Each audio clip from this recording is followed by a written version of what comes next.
c'est un programme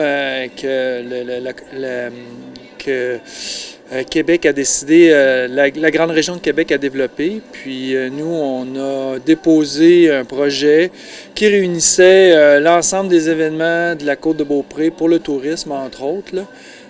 Puis on voulait commencer avec ça pour montrer un peu la voie du développement durable pour le tourisme dans la région. Et donc, si je fais une comparaison, donc vous, on sait que vous êtes directeur général pour Québec Mégatrail. Est-ce que Québec Mégatrail fait partie de ce regroupement-là? Oui, absolument. Non seulement le Québec Mégatrail, mais il y a le défi des couleurs, le Tour du Cap-Tourmente. Après ça, il y a le club aussi nordique du Mont-Sainte-Anne. Le club de vélo, en tout cas, des gens qui génèrent des événements dans la région, avec Camaille aussi, qui est plus dans le culturel. Donc, non seulement on essaie d'inclure les événements sportifs, mais aussi tout ce qui est culturel, puis qui promouvoit le terroir. Donc, qui génère aussi, évidemment, une empreinte carbone. Puis aussi, on veut améliorer les façons de faire parce que le développement durable, ce n'est pas que faire de la gestion ou du tri de déchets, là. C'est vraiment d'encourager les commerces locaux, d'encourager les gens à consommer local, à découvrir aussi tout ce qui fait partie du tourisme puis des attraits de la région. Tout ça, ça fait partie du développement durable. Et je vois aussi la préservation des lieux, parce que je prends juste le cas, on a eu la fin de semaine de la Coupe du monde de vélo de montagne, et on voit que quelques jours après, on n'a pas de traces du tout, ou presque plus. Donc, il y a la priorité là, de ce côté-là aussi, je pense, à votre comité. Bien, c'est sûr que dans une des missions de la Corporation d'événements de Trail Running Québec, c'est la préservation du territoire. Pour nous, ça nous préoccupe particulièrement. On essaie de le partager à travers ce genre d'initiative-là, mais il reste que ça demeure une initiative qui est collective. Tous les événements participent au même titre que le QMT ou les autres événements. On parle bien sûr sûrement que les groupes comme Mouvement Mont-Sainte-Anne sont tout près sûrement de ce mouvement, mais je crois aussi que vous débordez, comme vous dites, vous aviez les gens de Camailly, il y a aussi les gens, je pense, du Rodéo Mont-Sainte-Anne, donc ce n'est pas seulement qu'autour de la montagne, c'est vraiment toute la côte de Beaupré. Oui, absolument. Il faut que ça touche toute la côte de Beaupré, puisque c'est notre région touristique, puis quand on parle même aussi de l'île d'Orléans, parce que ça fait partie de notre territoire. Donc, tout ça fait en sorte qu'on va peut-être... c'est une première étape pour voir qu'est-ce qu'on peut faire avec ça. On a aussi besoin du feedback de la population, des gens. C'est super important. Le portail qu'on a mis en place est vraiment bien fait. Puis on va être capable de récolter des données qui vont nous permettre justement d'être plus responsables dans ce qu'on fait, puis dans nos événements, puis de montrer un peu l'exemple. C'est ça, il faut être un leader. J'ai vu aussi que vous allez être accompagné par Blue Marble, qui est un peu les gens qui vont faire l'animation de tout ça. Quel sera le rôle justement de Blue Marble par rapport à tout ça? Bien, en fait, c'est des spécialistes du développement durable. C'est eux autres qui vont encadrer notre travail, qui vont structurer le travail puis l'information. Ils nous donnent des conseils, ils nous expliquent aussi c'est quoi les pendants du développement durable. Comme je disais tantôt, ça englobe plusieurs volets. Donc, ces gens-là ont fait plusieurs événements. C'est des spécialistes qui ont beaucoup d'expérience, puis ils vont vraiment nous encadrer dans notre démarche.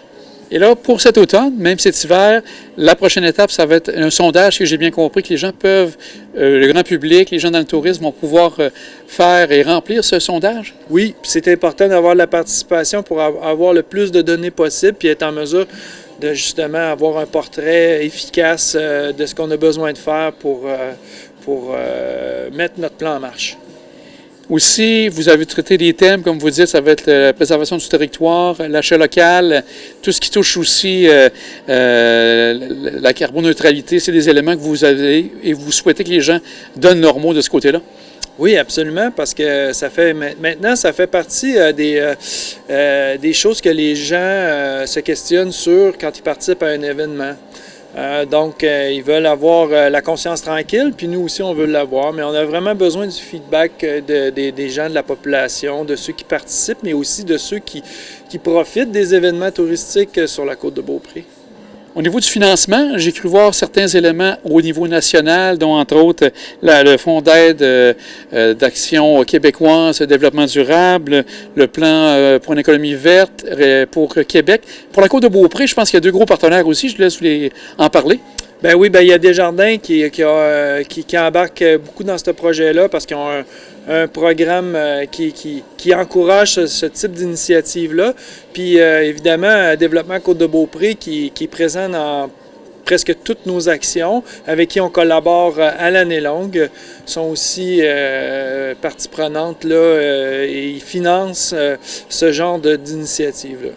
Et si les gens souhaitent en savoir davantage, est-ce qu'il y a un site Internet ou un endroit pour pouvoir aller voir Destination durable Côte-de-Beaupré? Ça sera une plateforme, un lien qu'on va diffuser via les réseaux sociaux, via les plateformes des municipalités aussi, qui vont diffuser ça à leurs citoyens, à leurs membres.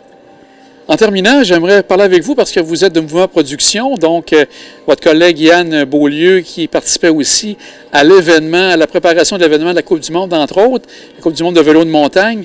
Pour une première année, comment ça s'est passé pour vous, pour toute l'équipe? Bien, pour le moment, on en tire un très bon bilan. La collaboration avec Warner Bros. S'est bien déroulée, avec l'UCI aussi. C'est un gros morceau à prendre, évidemment, pour une première année. La Corporation des événements d'été, qui est vraiment en arrière de la Coupe du Monde, qui est le promoteur de la Coupe du Monde, nous a fait confiance. Et puis, on a monté une équipe qui s'est mise en place et qui a fait un travail, selon nous, exceptionnel. Puis l'engagement des bénévoles a été aussi exceptionnel, il faut le souligner.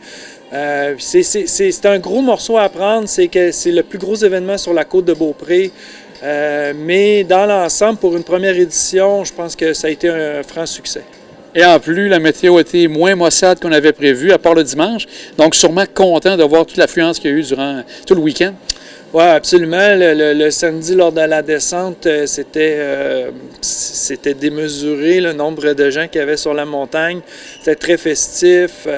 On a vraiment trouvé que, même pour le cross-country, alors qu'il a plu et qu'il ne faisait pas nécessairement chaud, qu'il faisait assez froid, il y a eu beaucoup de gens qui sont venus voir les athlètes locaux, les athlètes de l'international.